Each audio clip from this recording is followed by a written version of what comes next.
નમસ્કાર મિત્રો, આજે આપણે આવ્યા છીએ કલોલ તાલુકાના શેરીસા ગામે। અહીં આપણે અંધારિયા જોગણી માતાના દર્શન કરીશું। તે ઉપરાંત અહીં ગોગા મહારાજનું નાનું મંદિર આવેલું છે, તેના પણ આપણે દર્શન કરીશું। તે ઉપરાંત આપણે જોગણી માતાના પ્રાગટ્ય કથાની પણ વાત કરીશું। તો મિત્રો, વિડીયો પૂરેપૂરો જોજો, જેથી આ મંદિરને લગતી તમામ માહિતી તમને મળતી રહે।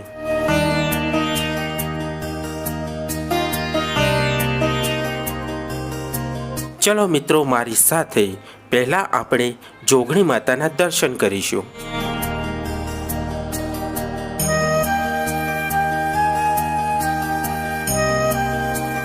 मित्रों, तमे पण दर्शन करो जोगणी माताना।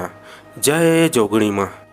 जो मित्रों, लोकेशननी वात करवामां आवे तो आ पवित्र मंदिर गांधीनगर जिल्लाना कलोल तालुकामां શેરીસા ગામે આવેલું છે અને તે કલોલથી 4 કિલોમીટરના અંતરે આવેલું છે। મિત્રો, જોગણી માતાના પ્રાગટ્ય કથાની વાત કરીએ તો પુરાણો પ્રમાણે એકાક્ષ નામનો એક રાક્ષસ હતો અને તેનો ત્રાસ ખૂબ વધી ગયો હતો। ત્રણેય લોકમાં તેને હાહાકાર મચાવી દીધો હતો। તેથી તેનો સંહાર કરવા માટે સ્વયં મહામાયા જોગમાયા પ્રગટ થયા। પરંતુ આ એકાક્ષી રાક્ષસ માયાવી હતો અને તેને પોતાના જેવા 1000 રાક્ષસોને પેદા કર્યા। તેથી મહામાયા જોગમાયાએ પોતાની શક્તિથી પોતાના જેવી 100 સહેલીઓને ઉત્પન્ન કરી। ત્યારબાદ બંને વચ્ચે ભયંકર યુદ્ધ થયું અને આ 100 સહેલીઓએ તે બધા જ રાક્ષસોનો સંહાર કર્યો અને તેમાંથી નીકળતા રક્તનું રક્તપાન કર્યું અને છેલ્લે જોગમાયાએ એકાક રાક્ષસનું વધ કર્યું અને તેના રક્તનું પણ રક્તપાન કર્યું। પરંતુ માતાજીની 2 સહેલીઓ ડાકીની અને સાકીનીએ કહ્યું, અમે હજી ભૂખ્યા છીએ, અમારે હજી પણ રક્તપાન કરવું છે। ત્યારબાદ જોગમાયા તો મમતાનો સાગર હતા, તેમણે પોતે જ પોતાનું મસ્તક કાપીને પોતાના હાથમાં લઈ લીધું અને માતાજીના ધડમાંથી 3 રક્તની ધારાઓ વહેવા લાગી। એક ધારા પોતે જ માતાજીએ પોતાના મોઢામાં લીધી અને બીજી 2 ધારાઓ ડાકીની અને શાકીનીના મોઢામાં ગઈ।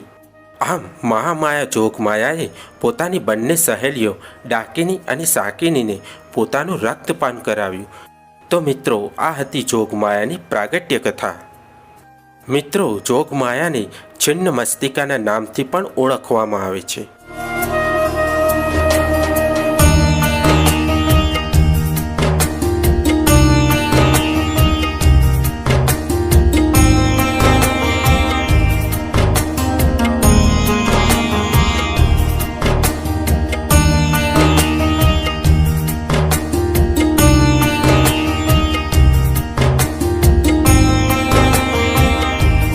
મિત્રો, અહીં નાગ દેવતાનું પણ મંદિર આવેલું છે, આપણે તેમના પણ દર્શન કરીશું।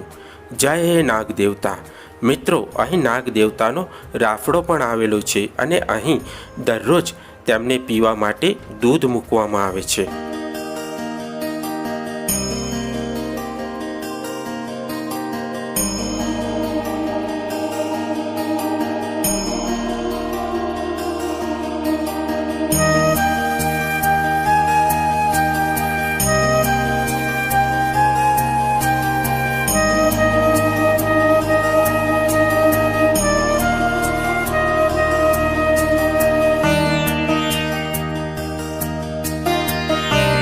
મિત્રો, તમે જોઈ શકો છો કે અહીંયા નાગ દેવતાને પીવા માટે દૂધ મૂકવામાં આવ્યું છે। મિત્રો, અહીં જોગમાયા અને નાગ દેવતા સાક્ષાત હાજરા હાજર છે અને તે તમામ ભક્તોની મનોકામનાઓ પૂર્ણ કરે છે।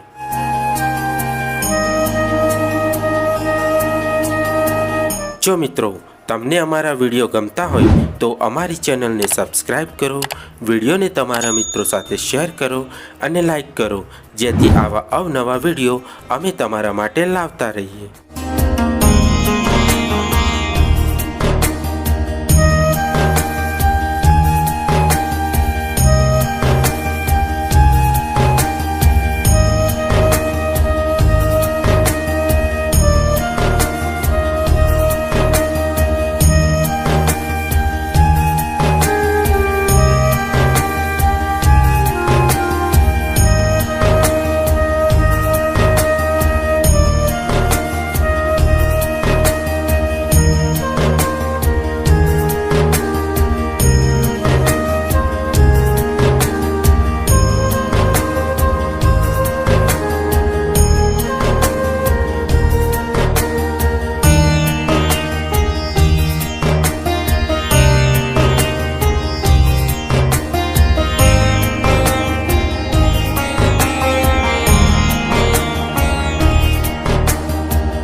જય માતાજી પ્રસાદ ભંડારમાંથી તમને પ્રસાદી અને પૂજન વિધિની સામગ્રી મળી રહેશે.